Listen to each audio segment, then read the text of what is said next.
En este video vamos a hacer un repaso de las llamadas funciones elementales, aquellas con las que iniciamos nuestro estudio de funciones dadas por fórmula.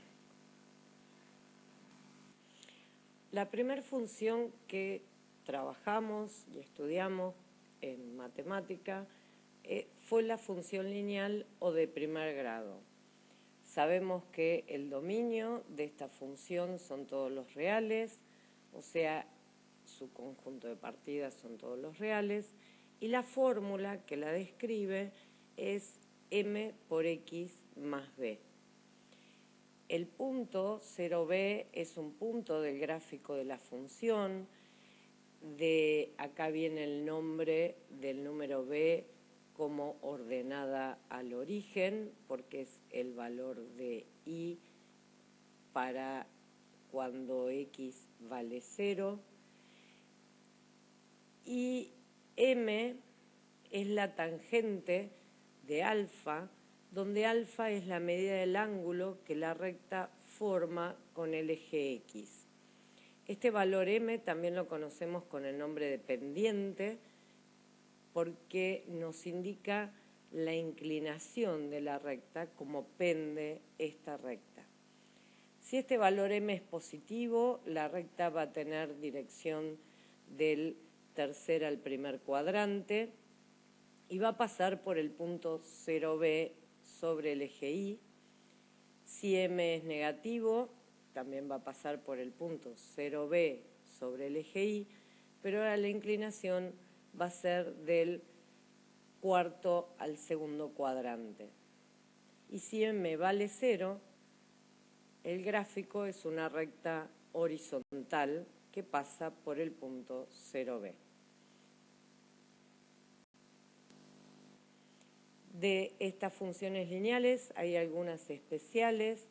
El caso que tanto m como b sean 0, lo que tenemos como resultado es la función que para cualquier valor de x nos devuelve, nos da como imagen el número 0.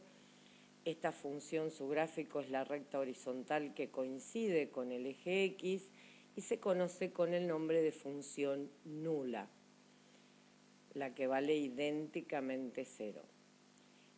El otro caso especial es cuando m vale 1 y b vale 0, la fórmula de la función va a ser f de x igual x, y esto nos está indicando que para cualquier valor de x que tomemos de la variable independiente, esta función nos devuelve como imagen el mismo valor.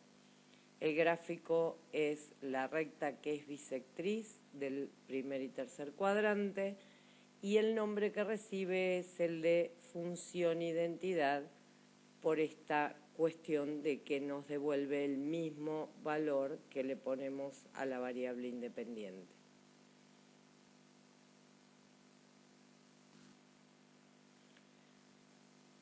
Otra función especial es la función valor absoluto módulo.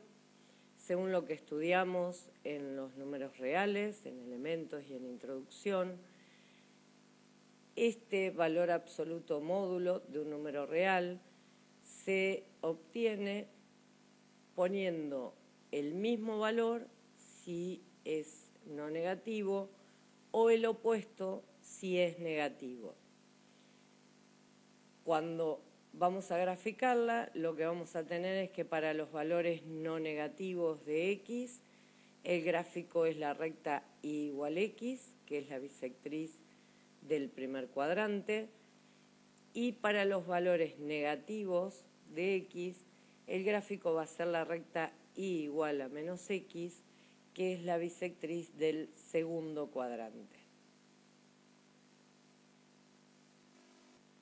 Otro tipo de funciones especiales que fuimos estudiando fueron las funciones potencia o potenciales, que tienen la forma x a la a, donde a es un número real. Estas funciones potencia van a tener distintos dominios y distintos gráficos según el valor de ese exponente. Vamos a ir analizándolos caso por caso. Si consideramos que A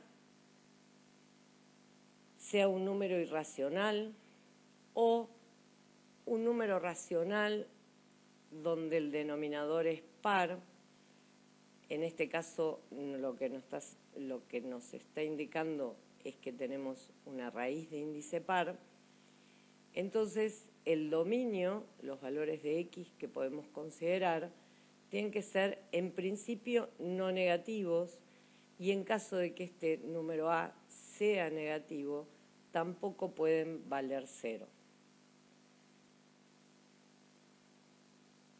Según este valor de A, si es mayor que 1, el gráfico va a tener esta forma. Por ejemplo, las funciones x a la pi o x a la 3 medio, que en realidad es la raíz cuadrada de x al cubo. Si A es menor que 1, pero positivo, el gráfico va a tener esta forma. Por ejemplo, las funciones x a la raíz de 2 menos 1 o x a la 1 medio, que es raíz cuadrada de x. Y si A es negativo, el gráfico va a tener esta forma.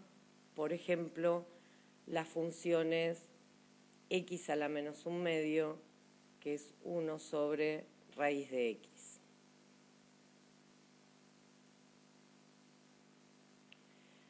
Si ahora este exponente es un número entero o es un número racional pero con denominador impar, o sea, el índice de la raíz es impar, el dominio van a ser todos los reales siempre que A sea positivo, y si A es negativo van a ser los reales menos el 0. Vamos a analizar también según los valores que tengamos.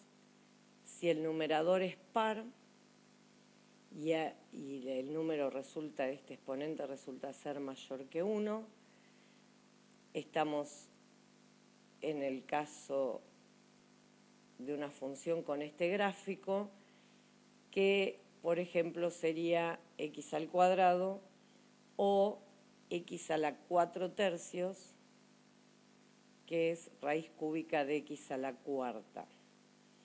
Observemos que las imágenes siempre van a dar valores positivos. Si A está entre 0 y 1, el gráfico tiene esta forma.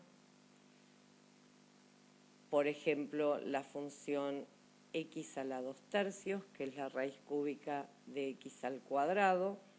Nuevamente las imágenes siempre son positivas. Esto se debe al numerador par. Y si A es menor que 0, el gráfico tiene esta forma en general. Por ejemplo, las funciones x a la menos 2, que sería 1 sobre x cuadrado, o x a la menos 2 tercios, que sería 1 sobre la raíz cúbica de x cuadrado. En todos los casos, las imágenes siempre son positivas.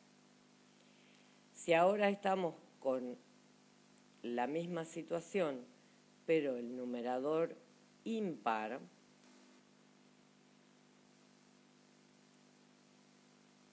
lo que vamos a tener es que las imágenes van a ser positivas para valores de x positivos y negativas para valores de x negativos. En el caso de que A resulte ser mayor que 1, por ejemplo, las funciones x al cubo o x a la 5 tercios, que es la raíz cúbica de x a la quinta, presentarían un gráfico como el que estamos observando. Si A está entre 0 y 1, presentan un gráfico con esta forma, por ejemplo, la función x a la 1/3, que es raíz cúbica de x, y si a es menor que 0, presenta un gráfico de esta forma, por ejemplo, las funciones x a la menos 1, que es 1 sobre x, o x a la menos 1/3, que es 1 sobre raíz cúbica de x. Otro tipo de funciones básicas o elementales son las llamadas funciones exponenciales. En estas funciones ahora la variable está en el exponente y la base es constante. Para que esta función esté bien definida, esta base constante tiene que ser un número positivo y distinto de 1. Al poner esta condición en la base, automáticamente el dominio de estas funciones son todos los números reales. Yo puedo poner como exponente cualquier valor de x, cualquier valor en x. Y si a es mayor que 1, el gráfico de una función exponencial tiene esta forma. Y si a está entre 0 y 1, el gráfico de la función exponencial tiene esta otra forma. Asociadas a esta función exponencial están las funciones logarítmicas, que son la inversa del exponencial, la función inversa del exponencial. Recordemos que el logaritmo en base a de un número x es aquel exponente al que tengo que elevar a para obtener x. También, en este caso, la condición de la base del logaritmo es que sea positiva y distinto de 1. Y para poder calcular el logaritmo en base a de x, este número x es el resultado de una potencia de la base a, por lo tanto va a ser siempre positivo. El dominio de una función logarítmica tiene que cumplir que el argumento del logaritmo sea positivo, como estudiamos en la parte de dominio. El gráfico de la función logaritmo en base a de x también va a depender del valor de a. Si a es mayor que 1, tiene esta forma, y si a está entre 0 y 1, tiene esta otra forma.